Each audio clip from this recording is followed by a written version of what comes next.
Ron. Good evening. Welcome to the Board of Adjustment meeting for September the 3rd, 2015. Our first order of business will be public hearings, and since we do not have any public hearings this evening, we'll open up the regular Board of Adjustment meeting with our minutes from our August the 6th, 2015 meeting. I'll make a motion to approve the minutes as submitted. Second. We have a motion by Mr. Costello, second by Mr. Deach to approve the minutes as submitted. Any other questions or comments? Roll call vote. Mr. Costello? I abstain, I was absent. Mr. Deach? Yes. Mr. Cullum's absent. Mrs. Scott? Yes. Mr. Barton? Yes. Mr. Schwab? Yes. Mr. Dickey is absent. Mr. Derman? Yes. Mr. Gerlach? No, this is I'm just sorry. words, yeah. Wrong one. Okay, so the motion passes 4-0 with one abstention to pass the minutes as submitted. And the next order of business will be the 907 North Steinhagen findings and fact and conclusions of law on the variance 36. So we're going to entertain a motion to table that. So moved. Second. We have a motion by Mr. Costello, second by Mr. Deach to table that until next month to verify what we need to have on that. So, any other questions or comments? Roll call vote. Mr. Deach? Yes. Mrs. Scott? Yes. Mr. Costello? Yes. Mr. Schwab? Yes. Mr. Barton? Yes, motion passes 5-0.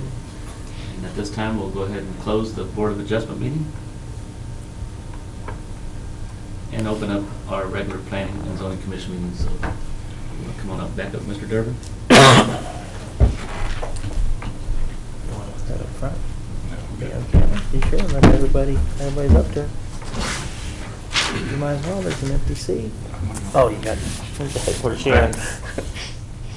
So now we'll open up the regular Planning and Zoning meeting for this evening, September 3rd, 2015. And the first order of business tonight will be the public hearings. And Mr. Hamp will start us off with section 45.050, definitions and interpretation. Good evening, everyone. Good evening. First item we have is a proposed amendment to section 405.050, definitions and interpretation. I'd like to make part of the public hearing record and municipal code by reference, public hearing notice in my planning and zoning report. This is adding a definition for a site distance triangle and revising a couple existing definitions and deleting a couple existing definitions.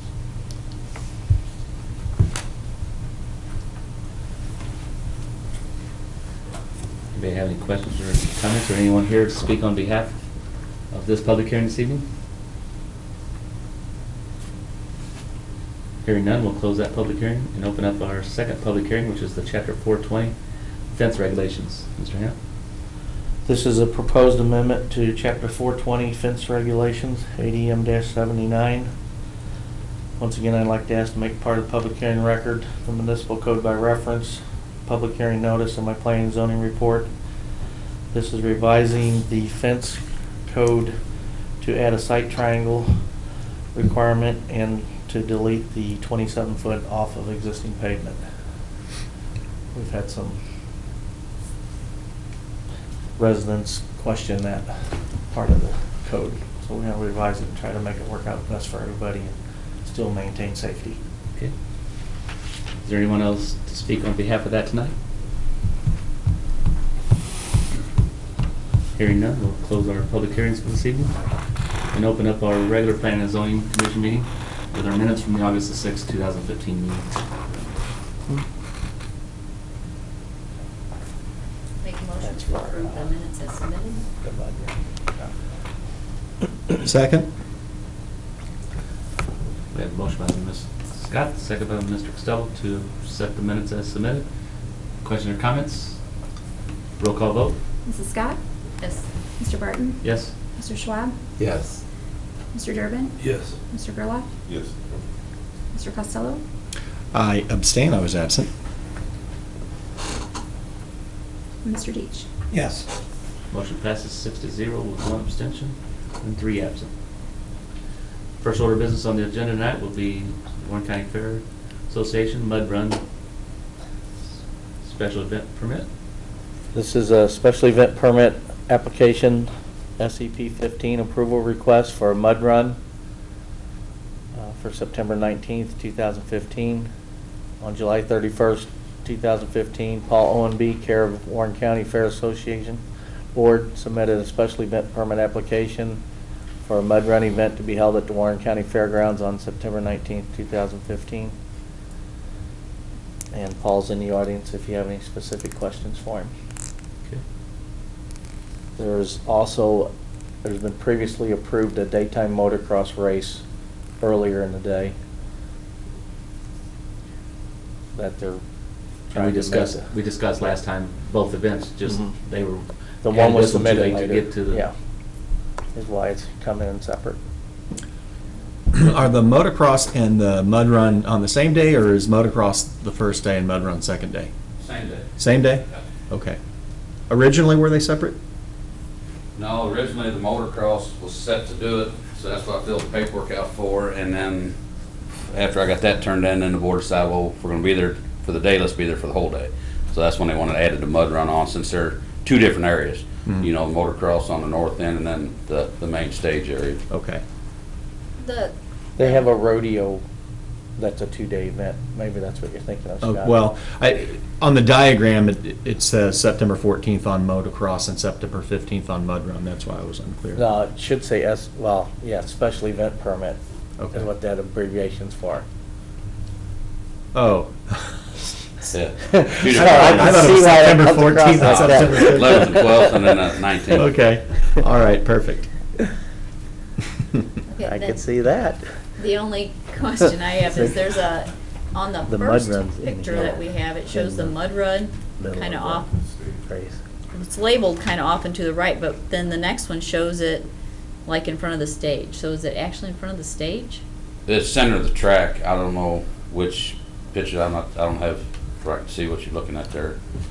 But no, the diagram I give Jackie was all to run right down the middle of the track. Okay. Let's see where it's got it up there. I think That's there's, motocross. on the side it That's says mud motocross. pit parking. Well, no. No, right there it says mud that's- run. That is, it says That's special part of the events. title stuff Yes. too? Right. All right. SCP 14 motocross, SCP 15 mud run. Got it. Yeah. I saw that too, so. Okay. Cleared up. We just Clear need- as mud. We need a legend. Oh, it is there. No, that's good though. Good thing we're not That stuck answers here. your question on where the mud runs actually. Yep, that answers my question. Anybody else have any Where's questions Ron for Dickey when we need him? Mr. Yeah. Oldby? Yeah, that abbreviation is just what I have. Did you have anything new to add that you For talked about last special month? event permit. Probably not. No, it's all, like I said, it's gonna be the same, yeah. Okay. I said if we would've just got, if they'd have told me when we started the discussion about the motocross, so we'd had all the paperwork in at the same time, and then, like I said, Jack, we couldn't meet the deadline to get it all on the same application. So, Entertain a motion? So moved to approve. Second. Oh, go ahead. We have a motion by Mr. Deach, second by Mr. Gerloff to approve the Warren County Fair Association Mud Run Special Events Permit. Any questions or comments? Roll call vote? Mr. Schwab? Yes. Mr. Durbin? Yes. Mr. Gerloff? Yes. Mr. Costello? I will abstain. I have a business relationship with the Warren County Fair Association. Mr. Deach? Yes. Mrs. Scott? Yes. Mr. Barton? Yes. Motion passes 6-0 with 1 abstention and 3 absent. Next order of business would be the definitions and interpretation for section 405.050. This is a text amendment approval request for section 405.050 definitions and interpretation. And like I said, it was adding a definition for a sight distance triangle at intersections. And we also have a map of a diagram to go with that to make it easier to understand and calculate for the general public, and revising a couple other existing codes. Okay, but you're also making the required public parking space smaller, right? Well, that was an error per our existing code. Okay. 9 by 19 is the size for parallel parking. And when I was reading through this, I discovered that It was wrongly listed as 20 foot by 10. Okay. And then wasn't there also a change on the utility trailer and recreational vehicle? Currently, they can't be parked in the front yard, and this would allow them to be parked in the front yard? It would allow them to be in the driveways, yes, in the front area. That's Okay. been an ongoing problem where the people can't have their motorhomes parked in their driveway. And the driveway's considered part of the front yard area, so that was to try to remove that problem. Okay. I thought we had a workaround in place for that. Well, I still have to send out the courtesy notices the majority of the time to people's campers move before they'd actually get a summons, but Right. it's sort of a waste of time to send out notices that really do not do anything except upset the residents. Right. And I understand that, and I have one, and you know I've gotten notices, so I think you collect them, right? well, not really, but I don't know. I don't know. I think what we have is working, and I guess I kind of have a concern about the number of recreational vehicles that could end up permanently in front yards and utility trailers. I'm not sure that was ever really enforced. Utility trailers were parked in the front yard, and travel trailers would get summonses, but I don't know. I see not having them in the front yard is not necessarily a bad thing. Okay, well, So- that's why it's part of the discussion. And in keeping with the utility trailer parking, I believe that they're not to be parked on public streets either. They're a licensed trailer that can be parked on the street unless there's a posted no parking this side of the street. So that's different than commercial vehicles, though. I know commercial class vehicles, commercial use vehicles are not supposed to be parked on the street either. A licensed tractor trailer can park on the street unless it's posted, Or it's blocked. unless there's a weight limit on that street. Well, I think that's a departure then from what the ordinance used to be. In even a subdivision residential zone? Mhm. And that, And I do understand that it's a waste of your time, but I'm also concerned that we may be opening a can of worms. I don't know. Well, in our subdivision, one of the neighbor kids got a ticket for parking his truck over the sidewalk that runs through the driveways. So you park a camper trailer in front of your house, some of those are going to extend over the sidewalk, so what's fair for one is fair for all. So I really don't want to see a whole bunch of campers sitting in front of people's houses. Our utility trailers, as far as that's concerned. I don't know. That's my only concern with the changes that are on there. Well, I thought when we discussed the trailer one, that we put a time limit on there and stuff like that. We did, but what happens is, like, if you're loading your trailer and you have it sitting there, if it sits there for 10 days, or if they see it, then they give you a notice, and then you have 10 days to move it. So that's the way to enforce it, and what he's saying is sending out those notices takes a lot of time, and it's a waste of time to send the notices out. But that's the only way they could track it without issuing a summons, and if you're giving an allowable time frame that they can be there, there has to be some way to track it. So that's, there is no code that requires a time limit. When the notice has been sent in the past, it's been a courtesy right. to give them Right, X but- amount of days to resolve the issue But that without was- being a summons. Right, that was a result of the discussion at this board and at the Board of Aldermen, I believe, as to how to not have them there all the time, but then allow people to have access to empty and set up and that kind of stuff. So, I don't know. Just throwing out my concerns. Well, that's good. Whatever you guys vote, or however you want to put conditions, or approve a section of it and say you don't want to approve another section, or have a part of it reconsidered at a later meeting.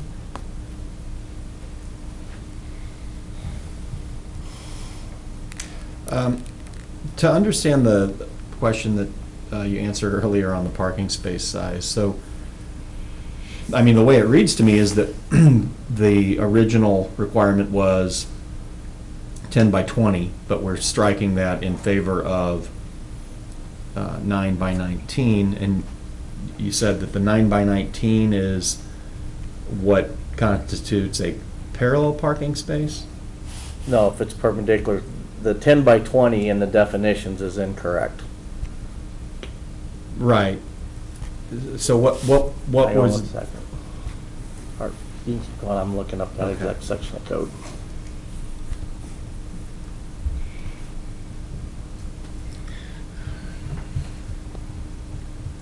That one I know where it's at.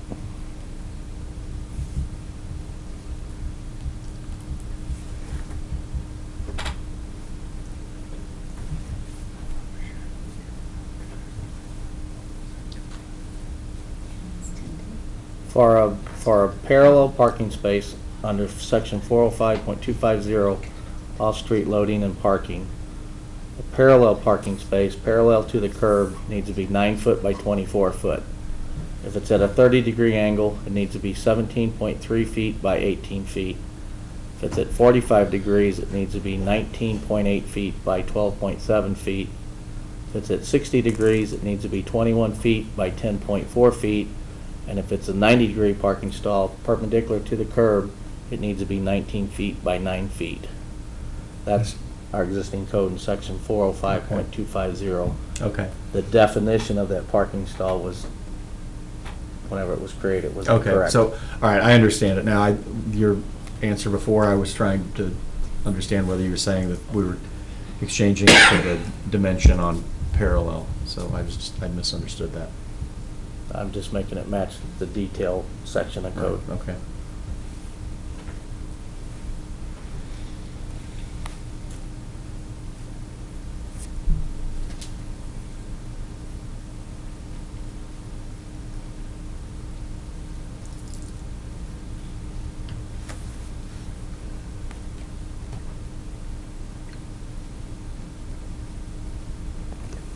So one's parking, one is trailers, one is campers.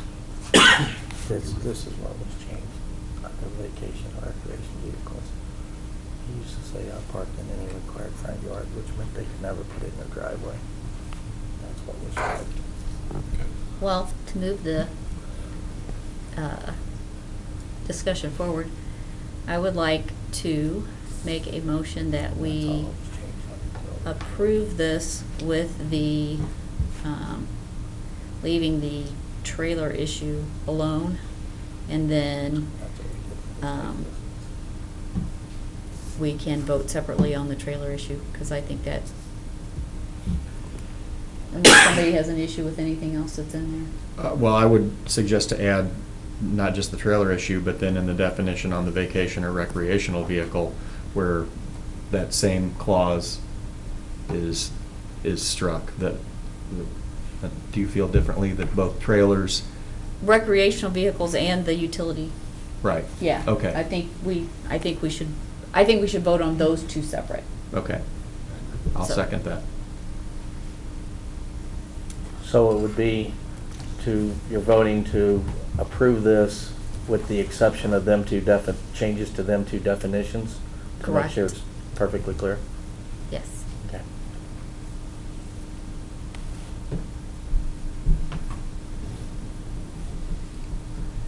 So we have a motion by Mrs. Scott, second by Mr. Costello, to approve the definitions and interpretations for section 405.050, besides the ones that are dealing with the utility trailers and the recreational vehicles and vacation vehicles at this meeting tonight.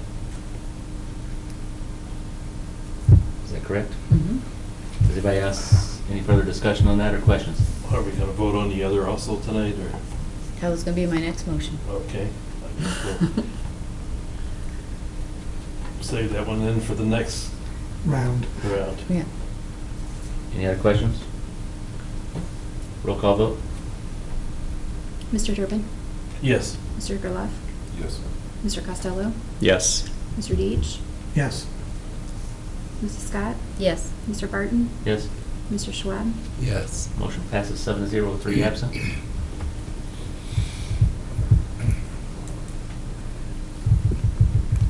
Now I would make the motion to approve the recreational vehicle and utility trailer definition as submitted.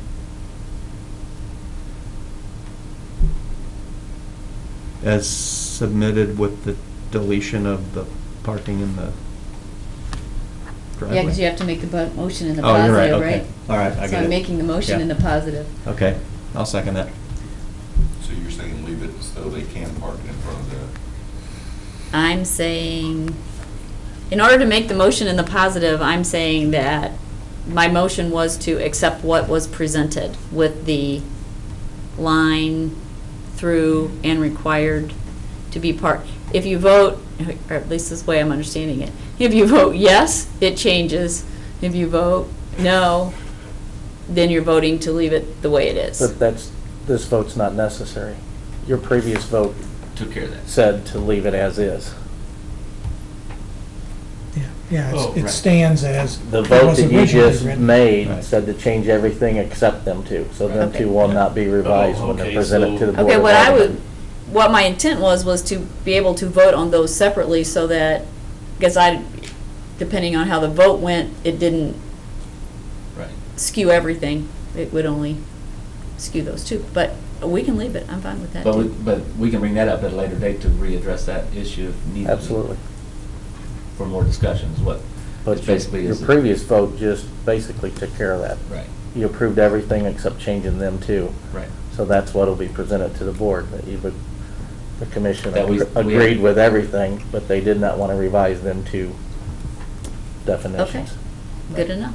And that would be similar if we were, say, doing a conditional use approval request and there were conditions to add.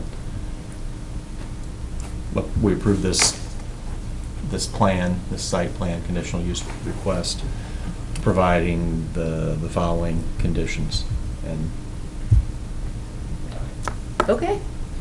So we're not gonna address that issue at all, we're just gonna. Not tonight. Just ignore that one, I would have saved it for another Right. time. I could, if Unless the it- commission wants me to bring it back, I sure can as a separate topic. But I didn't, We'll I have don't to wait and believe see- you needed to we'll have vote wait and on see what it the Board of Aldermen separately. says. Yeah. Yeah. And once if they agree with us that there is concern there, then we can readdress it and discuss it more, but if not, we'll live by their decision as well. Okay. But it's a recommendation, it sounds like the recommendation of the Planning and Zoning Commission that we do have a definite concern with trailers being parked in the front yard for over an extended amount of time or whatever. That if you open up that can of worms, that you'd have everybody doing it all the time. well, and I guess the other question is, if the vote that we just took, if any of the commissioners understood that they could vote yes to approve all those changes, but they still didn't agree with the two that were left out, you know, if that's the feeling of any commissioners and they want to amend their vote not to approve the changes minus the two items, that's probably appropriate. Right. so it'd be very easy to just make a motion to leave those two items alone. We are not making a change and vote on that. Well, that's what we did, basically. That's what Jack's saying. Right. You could But- still do it but if- again, it ain't gonna hurt nothing, but Right. What I'm technically, saying you already is, took care of it. when we voted, if any of the commissioners' understanding was, all these other changes are agreeable to everyone, let's vote yes on that, and then we'll talk about the other two issues separately. I agree. And now, they voted yes, but they may not have agreed, knowing after the fact that these other two issues weren't going to be voted on separately. So if there are any commissioners that Speak now. we're not in favor of approving the entire slate minus those other two, I think they should say so. And it would be appropriate to amend your Yeah. vote based on your new understanding of the I motion. would like to have had that in the vote, so we can air it out whether, we want to approve or disapprove, depends on who's. I didn't realize we weren't going to talk about it at all. and- Well, I thought we were, but Yeah. thought we were going to have it as a separate vote, so. Yeah. Go right ahead. Rick is in charge. We'll go ahead and entertain another motion, that, like you said, that way go to the board and let them know how we, as a How board, you after we feel. open up. At least they'll know how you feel, Right. whether. Open it up Alright. for discussion. Might be appropriate to vote on those other two separately and individually. Oh, trailers. Okay. Trailers and recreational Well, vehicles. okay. Well, now I will make a motion then, again, to, you want to do them individually. So I will make a motion to. And can I? Can we interject here? I think rather than making the motion confusing in the form of the affirmative, you could make an affirmative motion to say, to leave the definition of trailer as it had been prior to the proposed amendment. Then you've got an affirmative vote and everyone understands what they're voting for or against. Okay. Make the motion, I'll second. I will make a You've got motion it to continue the definition of, is it trailer? Yeah. Utility trailer. Utility trailer. Utility trailer. And RVs. To leave the definition of utility trailer unchanged as it had been prior to this proposed amendment. I second the motion. Okay, so, all right. So we have a motion by Mr. Costello, second by Mr. Gerloff to leave the utility trailer as submitted, or previously, before the changes that were added today, for us to look at tonight. Okay. So Leave them yes- as stated. A yes vote leaves it A alone. yes vote leaves them alone. Okay. All in Got it. favor? Any Well, other- and do we need discussion? Does anybody That's have what I anything need, else? that's what I said. Does anybody have any questions or comments on that issue? This is strictly for utility trailers, not for RVs and Right, stuff like that. on this one. Okay, that's fine. Okay. Any other questions? Roll call vote on the utility trailer. Mr. Gerloff? Yes. Mr. Costello? Yes. Mr. Deitch? Yes. Mrs. Scott? Yes. Mr. Barton? Yes. Mr. Schwab? Yes. Mr. Durbin? Yes. Motion passes 7-0. Try this one. I'll make a motion to leave the definition for recreational vehicle as it was prior. I'll second that. We have a motion by Mrs. Scott, second by Mr. Costello to leave the vacation or recreational vehicle as previously stated without the changes brought to us tonight. Any other question or comments? Mr. Durbin? I think we should go ahead, because there's a lot of people with the kind of property they have no place to put it, so I'm kind of voting on that line. We've had the discussion, a fairly lengthy discussion on the issue in the past, and one of the issues that we dealt with was that oftentimes people will want to park and stage that camper, RV, et cetera, for a day or two prior to, say, leaving on vacation. And I think all of us recognize that as an owner of any kind of a recreational vehicle, you need to have that flexibility. The concern that I recall from that prior discussion is that that privilege is far different and generally more acceptable to most residents than to have a 24-foot RV parked in the driveway of the house next door 365 days a year. And I agree with Mr. Durbin that there are a number of people that own campers and motorhomes and things of that nature. But any of us could own things that, for our own use, that we enjoy, and we would like the convenience of perhaps keeping them in front of the home. But, there are other ways to address that, whether it's through parking at a storage lot or some other facility that where it doesn't impose on the neighbors as much. And my personal feeling is that we have better neighborhoods when we don't have as much of those types of things cluttering up the neighborhood. And I'm comfortable with Teresa's motion to continue the way that we have been, continuing to prohibit that permanent parking in the driveway. And it's been in the ordinance for quite some time, so most people have found places to put them at this point. Yeah, I see quite a few of them sitting here and there, so I guess, whether found a place or not, I guess, is And the enforcement's pretty much complaint driven, correct? I mean, I don't, typically, does code enforcement drive around and go, oh, there's, Yes? they do? Mhm. Okay. So it's not necessarily It's- complaint driven? Written complaints, called-in complaints, code guys driving the streets, all the above. Okay.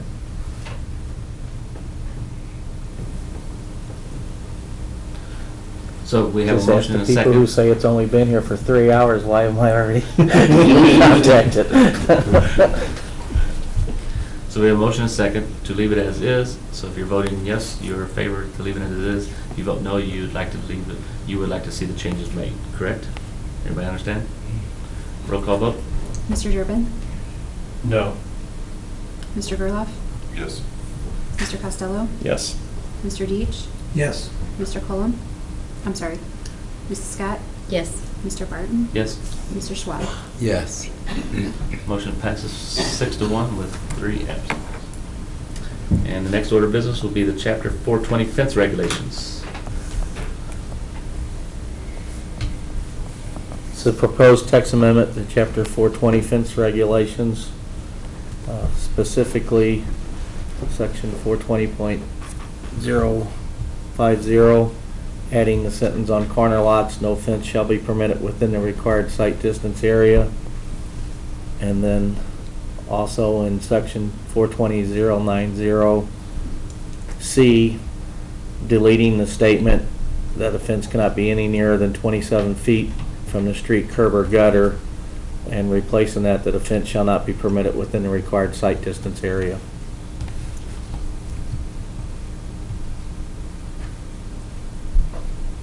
What would the minimum be on a site distance area? Because you're looking at the corner, what would the minimum be off of the street? It would be different on each one, and then at the very last thing, the map that we just did, the diagram ST1 on a minor road with a 25-foot or 25-mile-an-hour speed limit from where the car would be getting ready to make the left-hand turn, you would need to be able to see 280 feet down the street. So in that scenario, how far off of the road would the fence need to be? It's going to be coming at a diagonal from where the driver is sitting in the car to that 280 feet down in the center of the street. So you could make your fence at a diagonal? The site distance needs to be down that. They could install a fence at a diagonal. I think this is going to resolve 99% of the problems where people's not been able to put their fences on the corners. Because it's based on the rate of speed, which increases the distance that's required. No. Along with their submittal for putting up a fence, they would have to provide a diagram showing the street intersection, the type of street, the car location, and their site distance. Or we can run out and check it, yeah, either one. Yeah. But at least we have a Right. base to work off of. Because before it was black and white, no matter what, you couldn't be closer than 27 feet to the pavement. Some people's got, from their property line, they might have 12 feet out to the pavement. Some people at their property line, they might have 2 feet to the pavement. So it wasn't really fair to every circumstance, depending on where the actual pavement was within the street right away. My And by concern- doing this, it allows the sight vision triangle for safety, but it still gives the residents more opportunity to have their fences along the side of their property. My concern with this is that you also may have a fence that extends in front of another house if the house is facing the other direction. Is that not? So if my house is facing this way and my neighbor's house is facing this way, my fence could be out far enough that it's actually into their front yard. Correct? Yes. I That's. think on a corner lot, it might be able to. That, and we have an ordinance that says you can't have a fence in your front yard. That's right. So I can't put a fence in my front yard, but my neighbor can put a fence in my front yard. That's my concern.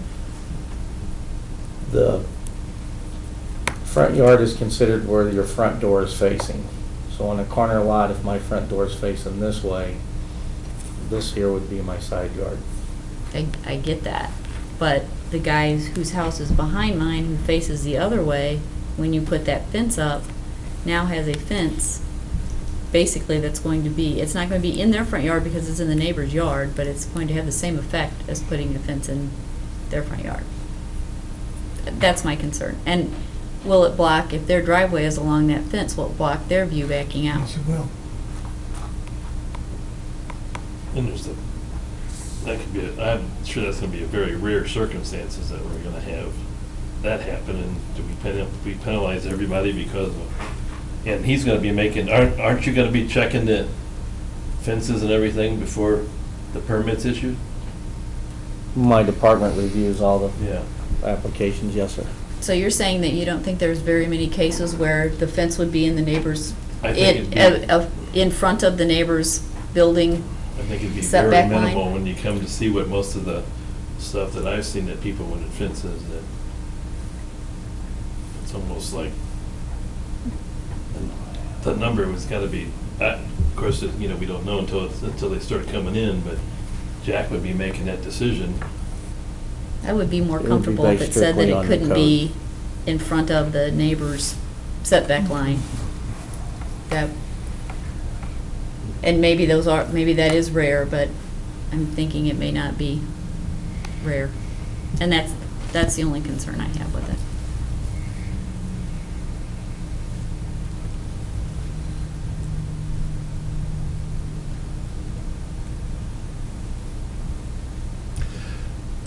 To kind of, I think, build upon what Mrs. Scott's talking about,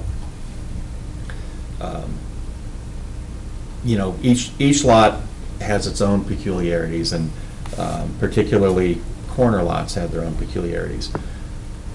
I don't know of anywhere in the city where we do have existing fences in residential zones on corner lots where the fence ever intrudes into the front yard area. It's always at the build line and behind. And recognizing that each corner lot is different, we're all residents in neighborhoods, and having sight lines for safety is important, but I think there needs to be some consistency of appearances as well. No homes that aren't on corners are allowed to have fences that extend in front of the building setback line, or in front of the front line of the house. And to make an amendment where we instead go strictly by sight distance instead of by the front of the house, I think the unintended consequence is that we're going to begin to see the things that look out of place. And I'm sure all of you have been in communities where there are fences allowed in front of the build line. And I'm personally, I don't think that it's visually appealing. I don't think that it improves the community or the neighborhood.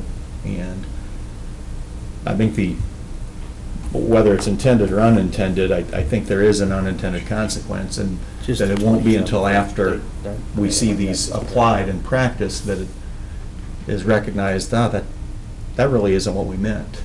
And I'm not in favor. I think we've had the corner lot rules in place for a long time. We've applied them consistently, and it's allowed there to be some consistency of appearance in neighborhoods, and I think we should stay with that. I don't understand, I don't know if you guys understand specifically what we're revising. The 420-090C, Right. where we're revising, trying to remove that 27-foot requirement, Mhm. specifically states, on a corner lot, the fence shall not extend behind the established front building line, nor shall any fence extend beyond the interior side lot line or the rear lot lines. On a corner lot, if you got two streets, you're gonna have that front building line Mhm. on both sides. Okay. So So there's no way it can be out in front of an existing house unless the neighbor's house is across the building line. Okay, so. What this is doing is specifically, like in Mrs. Vitt's case, to meet the 27-foot requirement, she was back another, was it 10 feet Mhm. inside your yard that she wasn't able to fence in. Mhm. I don't have a problem And there's with- been more than one resident that this 27-foot has created Right. problems for them and not allowed them to put up a fence. I don't have any concern whatsoever with changing the 27-foot to a sightline question. I was interpreting more the section 420.050. My concern was I wouldn't want the change where it says on corner lots, no fence shall be permitted with the required sight distance area. I didn't want that to override so that as long as the fence wasn't in the sight distance area, but it might be in front of the house's building setback line, that it would be allowed in front of that setback line. So as long as approving these changes would still prohibit a fence from encroaching forward beyond the build line of the home, I'm okay with the changes as they're So proposed. it's not changing where it can be in front of the building line, it just stay by the building line of the house. It's strictly the site distance on the corners. And we could delete that sentence out of 420.050 and just leave it down in C. Back up the field. Yeah. So, a house that sits on a corner has a building line this way that runs parallel with this street, and a building line this way that runs parallel with that street. Yes. And so the building line that's on, and it has to sit in that corner. Yes. So this building line that's running this way, then it couldn't be in front of that building line That is correct. on their property, which would make it Mhm. not in front of the building line on somebody else's On the neighbor's property. property. Because that's my concern. This wouldn't allow that. All this would do is eliminate the 27-foot distance, which I have no idea where that came from, and basically make it fair for everybody. Because in the street right-of-way, the pavement's not always down the middle of the right-of-way. Mhm. Sometimes it's on one side, Mhm. sometimes it's down the middle. Yep, so, just, where does it say that? in Where does the- it say what? What, about the lot lines? I'm missing it somewhere. The section, the number C that we're revising, the first sentence in that Okay. paragraph that we're revising. That would make me very comfortable. Okay, so we just, so Section somebody needs to C. make. Okay, what are you finished? Hang on, I'm still trying to find it. Right there. 420.090C. On the corner lot, the fence shall not extend beyond the front building line, nor shall any fence extend beyond the interior side lot line or rear lot lines. But you're saying they have two front building lines. Yes. On property. All right.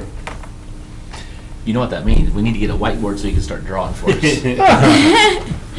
Okay. I was kind of wondering where the fourth, when I read that earlier, I was You're wondering where the drastic. fourth Start saying line Mr. was. Gerloff. Designer, all the way Yeah, get a I Mr. think Kevin, I thought. I could see the wheels turning over there, there, Mr. Gerloff's head there.